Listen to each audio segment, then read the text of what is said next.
All right, welcome back to Missing Persons TV. I'm Brian Ladd with my co-host Deborah. Today is July 26th, 2009, 10:04 p.m. Tonight we're going to be discussing two cases that I completed last night. They are case number 784, Megan Maxwell, and case number 785, Gerald Randall Marion. We'll also be reviewing case number 673, which is Haley Ann Marie Cummings. I have Deborah with me and Kevin Doyle. How you guys doing? Great. Glad to hear that, Kevin. Deborah, how you doing? Are you feeling any better? I'm doing fine. I know you've been a little sick, under the weather. Are you feeling any better? Not really. Hanging in there, though. Okay. Well, thank you for coming on with us tonight. I did do those cases that you sent me last night. They are posted. I didn't send them to you in email, but they are up on the site. Do you want me to send them to you now, or you just want to go on the website and get them? No, I just usually look at them on the website. That's fine. Thank you. Okay. If you guys get a chance, I got a picture of a fish. It's not the last video, but the video before that. I had a little show. I was showing you how you catch halgamites and what you use them for fishing. And the show before that actually shows you what you can catch. So if you want to see that, it's if you go to Missing Persons TV. Actually, it's blip.tv/missingpersons and click on the archives. I think that's what it is. I don't know. Is that what it is, Deborah? Hold on. Yes, it is. blip.tv/. Oh, no, it's not. No, it's missingpersons.blip.tv. If you click on the and then oh, yeah, it is. And then click on where it says Show Archives, you'll see a thumbnail of a fish. And it's me and my son Samuel showing you the fish that was caught. Pretty big fish. And he caught that right down the road. Okay, Kevin, I've got your information too already via email. It's posted.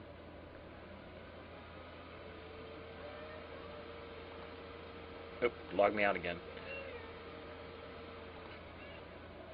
All right, well, let's get this started then. Unless you guys have anything to add. Nope, I'm fine. Okay. Deborah, you want to bring up anything?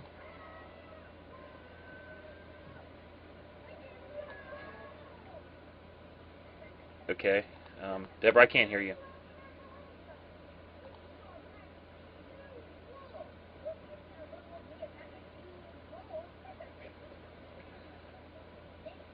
All right, guys, hang on a second.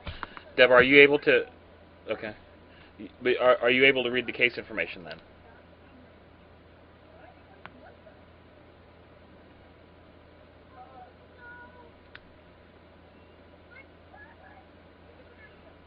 Okay. Well, I'm going to go ahead and start. First case of the night is case number 784. This is Megan Maxwell. I just put her picture up right now. The case was opened July 26, 2009. Dream drawings were done last night. Deborah, what information do we have for Megan? Okay, this case for Megan was actually requested by Sue. When I was talking with her. She's been following this case. This is someone that does a lot at Gales Forum.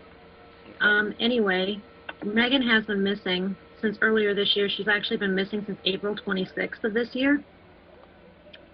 She is 19 years old, and they found her burned out car shortly after she went missing. She's missing from the area of Newport, Tennessee. Her car was a 2001 Mitsubishi Eclipse. So this 19-year-old young lady, 5 feet 6 inches tall and 115 pounds, went missing, and then they located the burning car. That was found U.S. Highway 25 and 70 by off-duty Newport police officer that was passing by. It shows that she had been alive at 4:27 a.m. when she called a friend to let her know that she was leaving her father's home in Newport. And she'd gotten a call that there was something wrong with her dad.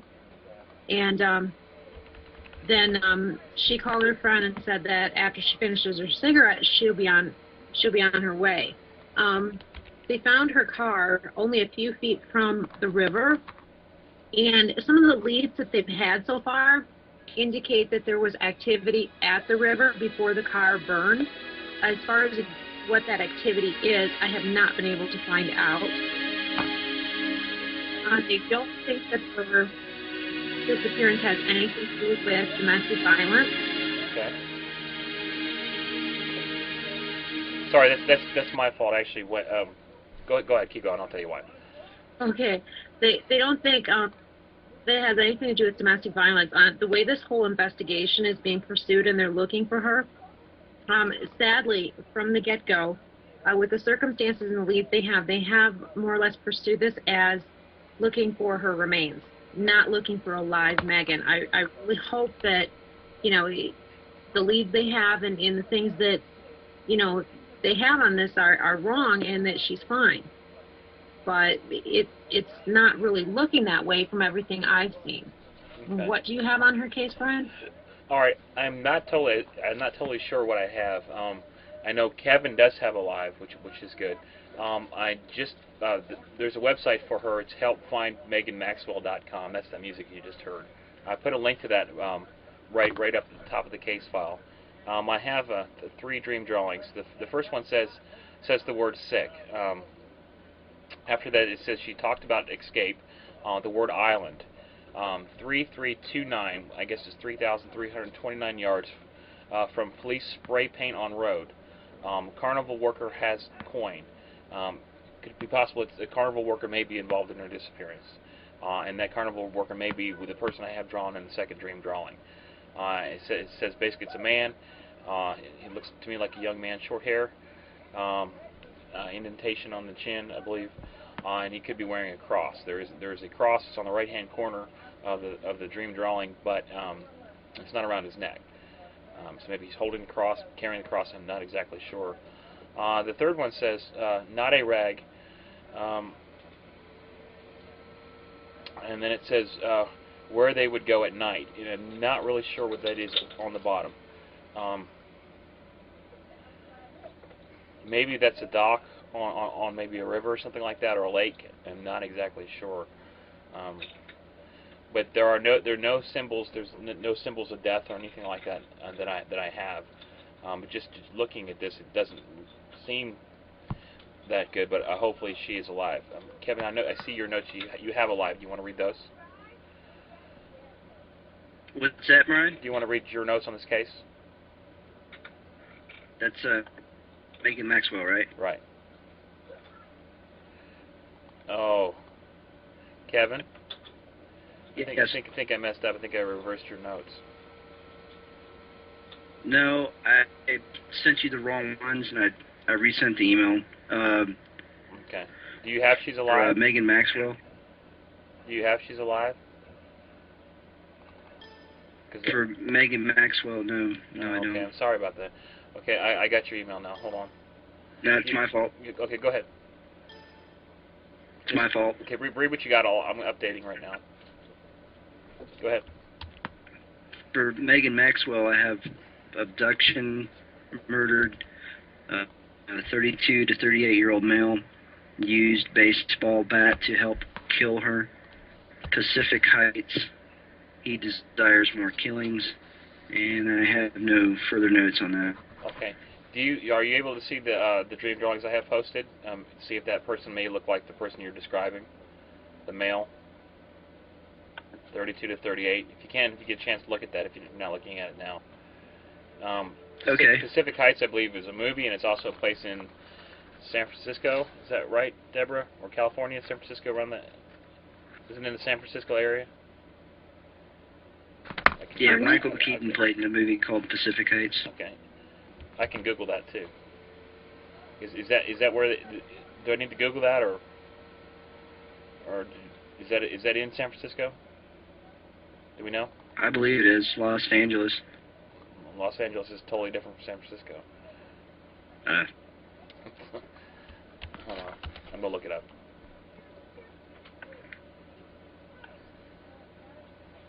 I'm looking too. Okay, Kevin. So your notes for the next case are they Are they right too? Or do I need to change anything? For Gerard Randall? Yeah. Hold on, I'm going to put it here at Skype.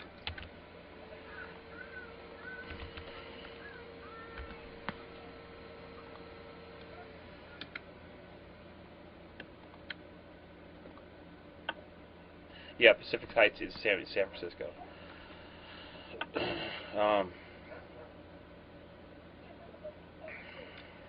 I have a map here of the Pacific Heights area in San Francisco. They call it Pacific Heights, San Francisco, California. Right. Okay. Do you want a link or a screenshot or I got it. anything of that? I got it. Okay. Got that in a map. Where'd she go missing from again, Deborah? In Newport, Tennessee. Okay. That is a long ways away. Yeah, a long way from home. Okay, thanks, Kevin. No problem. Deborah, anything else for this case? No, not really. Okay. Once again, the website for Megan is www.helpfindmeganmaxwell. It's MEGANMAXWELL, and that the link to the website is on case 784. All right, our next case is case number 785. This is Gerald Randall. Let me get his picture up here. This case was posted to the web today. Dream drawings were done last night. Deborah, what information do we have for Randall? He goes by Randy? Yes. Okay. Gerald Randall Marion, and he goes by the nickname of Randy. Okay. He's been missing. This case was actually requested by Sandra via email. He's been missing since February 9th of 2008 from Dinwiddie, Virginia. His date of birth is October 20th of 1982. 25 years old at the time that he went missing, 26 years old now. 5 feet 8 inches tall, 5 feet 11 inches tall, 145 pounds. Brown hair, brown eyes, a white male. They say he normally has a goatee, no tattoos or body piercings. Okay. He was last seen wearing a green Carhartt jacket, blue jeans, and black sweatpants, camouflage boots. He was hanging out with friends at the time that he went missing. They were grilling out and they were riding an ATV. They did end up recovering the ATV that he had been riding the next day, overturned in a creek, but no signs of him were found. Now, what happened was he was at a friend's house, and a bunch of them were there, and they were taking turns riding the ATV. They were enjoying, like I said, grilling out. One by one, they took turns riding the ATV through some surrounding woods, and then coming back with it. When it was Randy's turn, his friend said that he grabbed a helmet. He gave him a goofy grin. He flashed the peace sign, and he took off. And that was at around 10:30 p.m. When he didn't come back about an hour later, they got concerned. They repeatedly called his cell phone, and they got no answer. But they say that his phone went dead. That's when the group started searching the wooded area for him. When they couldn't find him by about 3 a.m., they reported him missing to law enforcement. They were not able to locate the helmet that he had been wearing. Like I said, they had recovered the ATV the following day. So, what do you have on Randy's case, Brian? 2 dream drawings. First of all, I found a website. It's a MySpace account, myspace.com/helpfindRandy Marion, RANDYMARION. And like the other case, I put a link up there to his site. First dream drawing says his girlfriend took him to courthouse, and then number 619. To courthouse, I don't know if that's if it's a courthouse like we're thinking, if it's a house, if it's something to do with courting or something like that. I am not sure. But the symbol on the bottom right could be the symbol that I normally associate with death, unfortunately. The next one says drugs were in his beer in shelves. He could have been poisoned. and there's a drawing of where the poison may be located. It's on some type of shelves, and that's I've got a drawing of the shelves and the items on the shelf. That's all I really have. So looking at this, it's possible maybe he was drugged and taken somewhere, and I'm not sure if he's alive or not. Hopefully he is. That's all I have, Deborah, on this one. Kevin, I have your notes. Would you like to read those? Sure, Brian. For Gerard Randall Marion, I have murdered, 2 males, 1 black and 1 mixed. Drugs involvement, he was set up. Chesapeake area. Police have enough evidence, they just need to put the puzzle together, and I have no further notes. Okay. As far as drugs, could that be poison? Do you know? It's possible, but that's all I got. I mean, I didn't know if it was illegal drugs or over-the-counter drugs or whatever. I just got drugs. Okay. As far as Chesapeake goes, there is a Chesapeake Bay, and then there's also Chesapeake, Virginia. I'm looking that up right now. Do you know? I found the link. I put it in the Skype earlier. Oh, okay. Okay, thanks. I'll add that right there.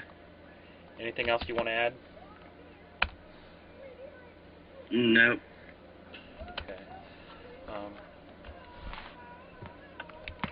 All right, Deborah, that's all I have on the case. We'll work on both of these as soon as we get off. And I'd like to get with Gail or possibly Travis so they can help us with this too. Anything else on this case? Deborah. Randy's family is hoping that maybe he just fell and he hit his head and wandered away, and doesn't know where he is, and maybe even, a kind stranger has taken them in. That's something that his mom tries to comfort herself with. Mm-hmm. I'm not finding anything here immediately that says anything about, any kind of lifestyle things that would show that there was something wrong. He was a high school graduate. At one time, he talked about being a rescue diver for the Navy. Family says he really liked helping people, and they don't think that he would have disappeared on his own. He had things that he was doing at the time. He was restoring a '68 Mustang, and there were other things in his life that he was happy with, so they just don't think that, he'd go missing, that he wants to be missing or anything like that. They're hoping that, he banged his head, maybe has amnesia or something like that. His brother Tony left a good job in West Virginia to return home and search for him. Mm-hmm. This case has hit America's Most Wanted. So, they're working really hard trying to find him, but there's really not, a lot to go on. Okay, are they treating it as possible abduction, homicide? Are there suspects? He's just listed as being an endangered missing. His family wants to think that something, happened. They don't think he'd leave on his own. As far as, foul play or anything like that, I'm not seeing that. At the time that he went missing, you said something in your dream drawings. You referred to a girlfriend in courthouse. His girlfriend took him to courthouse, and the number 619. Okay, he was hanging out with a girlfriend at the cookout at the friend's house at the time that he went missing. A picture of her? And when I refer to them searching the woods, when he didn't come back on the ATV, that's the woods around his friend's house. Do we have a picture of her? No, I'll do some more looking and see if I can come up with one. Okay. Yeah, please. If you guys can find any pictures or anything in any one of these cases, always at the top where it says post comments here, that link will take you directly to this case's forum link or forum section. Yeah, well, there is an article here. It says, go ahead. In May that his family turned to a psychic for help. Not sure who the psychic is, but the psychic is listed as being from out of state, and says that Randy was thrown from the ATV and he ended up in the canal. She said that he's about 3/4 of a mile downriver from where the ATV was found. She commented that he broke his right collarbone and hurt his right shoulder really bad. Can we get a map of where he went missing? Yeah. Let's do that right. That too. Can you Just give me an address. I'll put it in Google Earth. If you can get one. Hold on. Yeah, I just had it. As far as where they found the ATV, I just had that. Okay.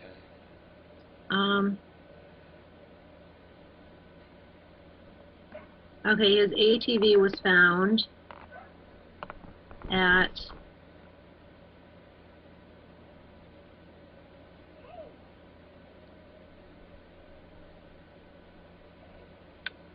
they say it's about 200 yards away from a friend's house, upside down in a nearby canal that leads to the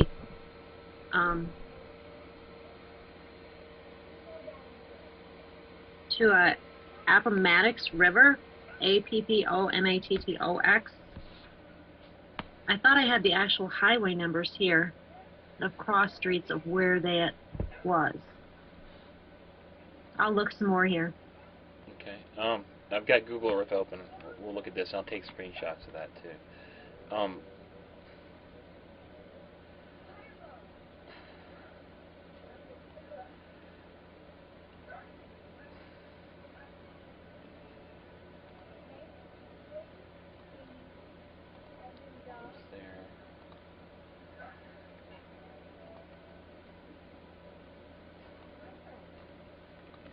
You get anything? I don't have a more exact location yet, no. Still looking. Scanning through some articles. I'm doing the same thing now. Stuff here.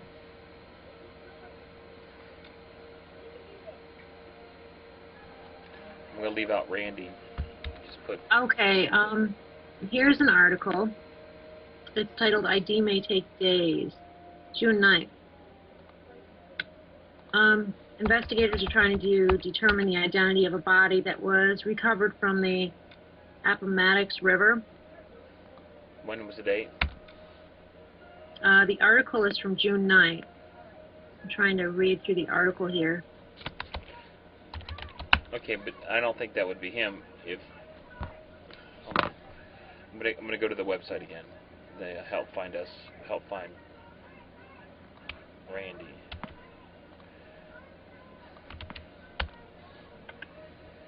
Okay, here's a link for that article.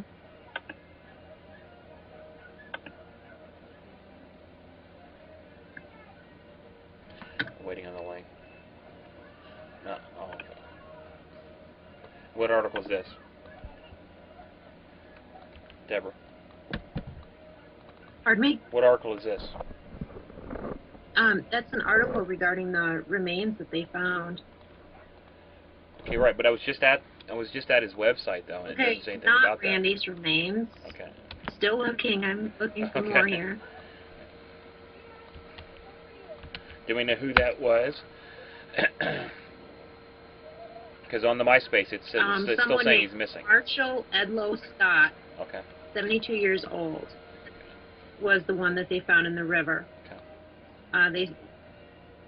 The law enforcement said that no cause of death was officially determined, but they said it was an apparent suicide.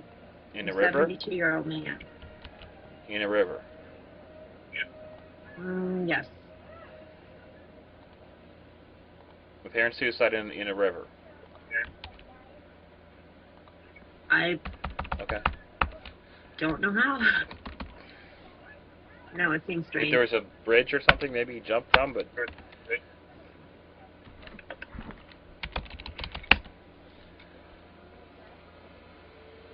Okay, I see that. I see the article you just sent. Now I'm looking up...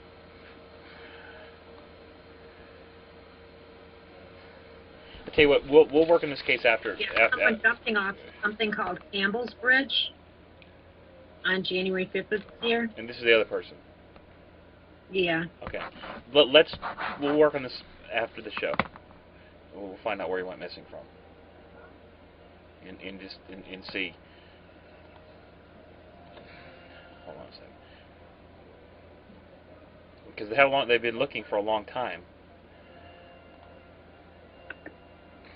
No clothing, no articles of clothing or anything like that, right? Right.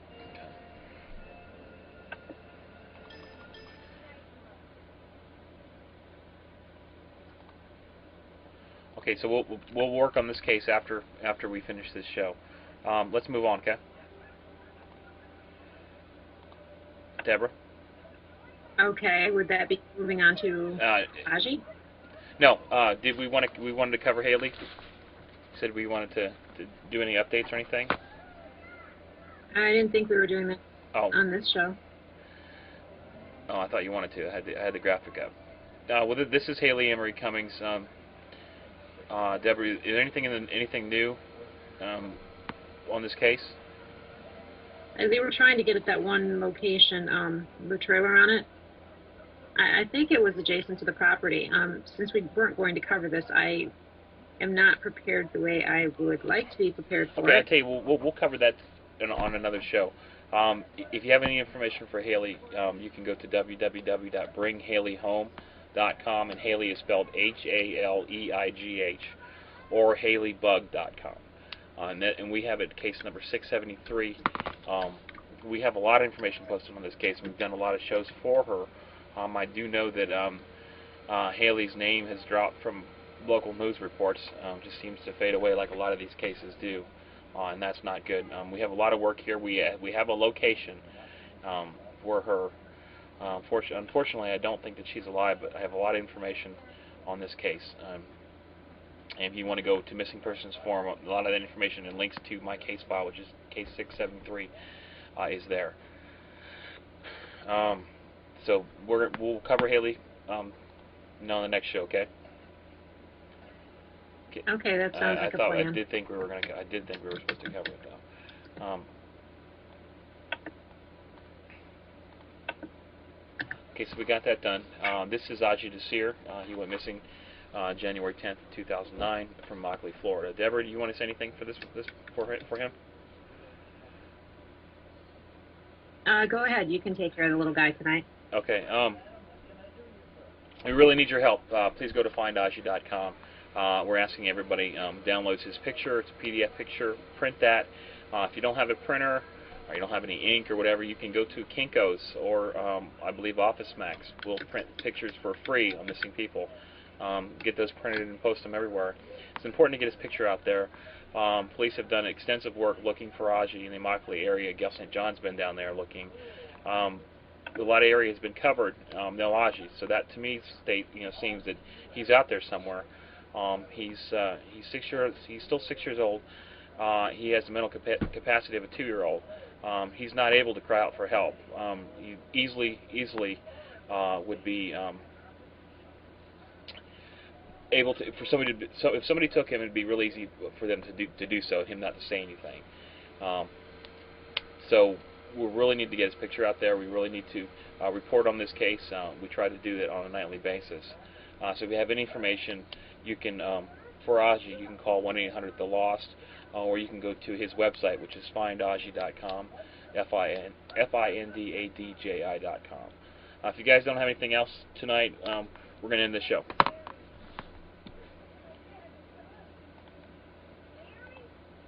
Okay. All right, good night.